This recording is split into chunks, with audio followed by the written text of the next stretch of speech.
Okay, before I get started real quick, I'd like to recap what the affirmative side is saying.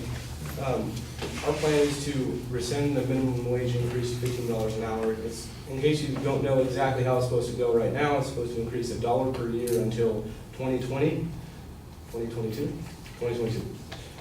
with a 50-cent increase, I believe, the first year. Now, my opponent stated that in California, there are 92 hours required working at minimum wage to rent a one-bedroom unit. And my question to her is, where is that at? She absolutely failed to mention where that is. It could be Beverly Hills for all we know. It doesn't matter. That piece of information does not matter whatsoever because she has no support to back it up. I know personally, right now I'm renting a house for less than $1,000 a month, including utilities here in Pomona. And it's just down the street. It's not what you think of when you hear Pomona. So doing that math, 92 hours at minimum wage per week is roughly $920 a week. I'm neglecting taxes here. So $3,600 a month, which is about $45,000 a year, very roughly, mind you. Now, I do understand that there are taxes in there, but it's going to be about a quarter, we'll say. So take off, what, 15,000? All right?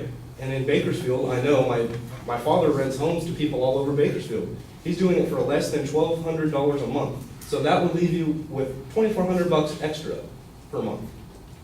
So that $2,400 extra dollars could assist you in the cost of living that I have mentioned will rise with the increased minimum wage. And now, another interesting piece of information here. According to Pew Research Center, 50.4% of those making minimum wage are ages 16 to 24, and 64% were part-time workers. So in other words, a large number of minimum wage earners are teenagers who live with their parents, students juggling work and studies, or retirees who supplement their Social Security income. So 50.4% of people that are on minimum wage right now, they already have a place to live. That $1,200 a month is absolutely irrelevant. They're supported by people they know already. They're just working to have a little bit of extra change in their pocket. Now, she says that it'll lift families above the poverty line with help from other programs funded by the government. Now, keep in mind that those 50.4% of people that work minimum wage jobs already have support. So they don't need to be lifted above the poverty line because they're living at home with their parents. She also said that increasing the minimum wage won't increase inflation.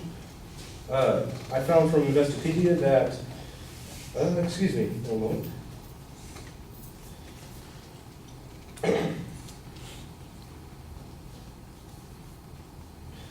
That raising the minimum wage to an excessively high rate, $15 an hour, would exert inflationary pressure on the economy, but increasing it to keep pace with inflation would have minimal effect.